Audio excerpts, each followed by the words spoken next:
Hi there, I'm Shrey Chande. Thank you so much for taking the time out of your day to see this video presentation on why exactly we should introduce robots into our supply chain and why automation could be a wonderful thing for us. I'll dive right into the nuts and bolts of it. First off, with the context I received, at our company, home delivery sales have doubled in the last 2 years, and along with that, curbside pickups up 50% in the past 2 years. This is a weird set of statistics to see, considering the fact that it feels like we're in some sort of grocery store pandemic where people don't want to come to our store or any other stores for that matter, and would rather have goods delivered directly to their homes or to pick it up curbside. Nevertheless, it's a reality and something we do have to adapt to.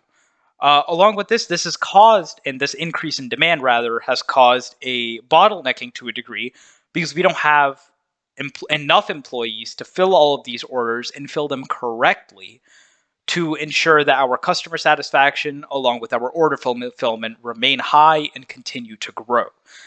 This has caused customer complaints of slow delivery and oftentimes incorrect delivery, which is essentially just missing items, incorrect items, or completely wrong orders, which can all happen and which have all happened, unfortunately. But overall, there is a very real issue causing very real problems, and that's something that we do need to inspect and we do need to fix as a company. So, what I would like to do is go over some analysis based on figures I was provided by the company alongside from some figures that I was provided by Robotech. As you can see by this graph right here, this is our per month fulfillment chart. We currently fill 500,000 orders per month at a rate of $100 per order, but we also do have 50,000 returns per month at $20 per return. Now, while we fill 500,000 orders at $100 a piece, and that yields us $50 million in sales, and we do have 50,000 returns at $20 a piece, resulting in $1 million of returns. That's 2% overall, and that's not something we want to see. While our net sales are $49 million, and that is phenomenal, $49 million a month for our company, we are a company that believes in constant growth and constant progression in this regard. So I propose the idea of truly implementing these robots that you have brought the idea to me for. Now, Robotech says that they will be able to increase our overall order fulfillment by 20%. That brings us from 500,000 orders fulfilled per month to 600,000. Along with this, they promise that they will be able to reduce our incorrect orders and increase order accuracy by 40%, bringing us from a total of 50,000 returns per month to 30,000. Now, running the figures again, we can see that at 600,000 orders per month, with an average order price of $100, we see that we have $60 million in sales. Subtracting the 30,000 returns at $20 or 30,000 returns at $20 a piece, that's $600,000, we can see that we will go from $49 million in net sales per month to $59.4 million in net sales per month. That is a 21.22% increase in overall sales, which is absolutely phenomenal. It is astronomical gains, and it is a beautiful thing to see. Factoring in the other costs, we will have to spend $1 million to get the leasing of the robots, and it sucks to say this, but we will have to fire some people, lay some people off, take their benefits, and obviously not pay them wages since they've been laid off. We will save $500,000 with that regard, so overall the cost of implementation of these robots will only be $500,000. Even factoring that in all to 1 month, the first month would still yield us an increase overall of 20.2%. That's from $49 million a month in sales to $58.9 million a month in sales. And that's just for the first month because that's the $500,000. After that, we'll return to the 21.22% per month. Now, moving on, being a financial analyst, my job isn't just to provide quantitative data, but also to do qualitative analysis to see exactly how this company can benefit the most. That being said, I did a cost-benefit analysis to see exactly where this company lies on this decision and how it could benefit us. So picture this cost-benefit analysis like a Venn diagram, with benefits, costs, and there being intersectionality in the middle. I want to cover this intersectional part first, because there are two key components that we would like to pay attention to.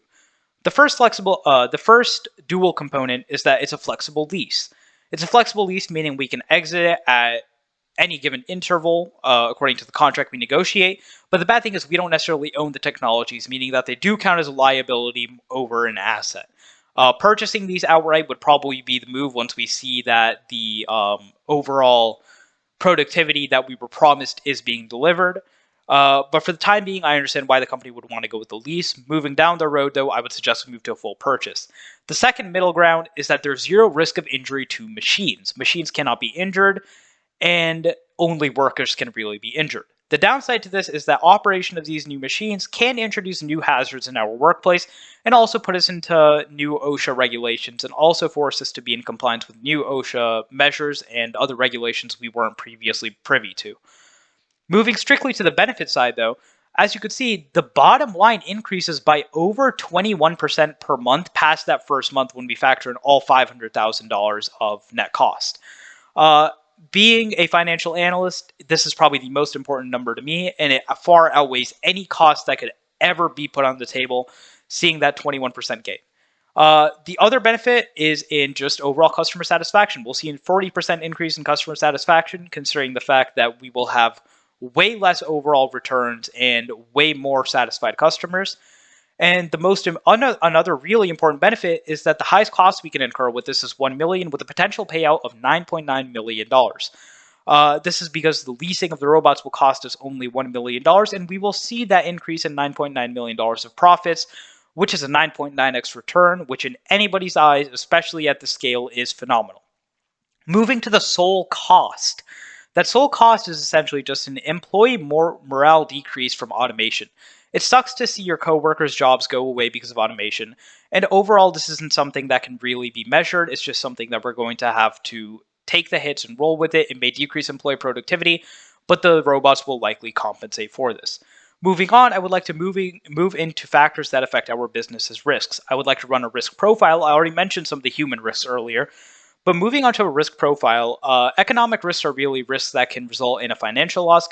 And there are two kinds of risks in this regard. First off, there are pure risks, and the pure risks that we have are that the company forecasts from Robotech are grossly incorrect and way off. They could be way below, resulting in losses for us.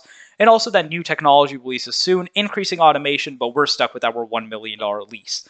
The speculative risks are risks that can benefit us as opposed to solely hurting us.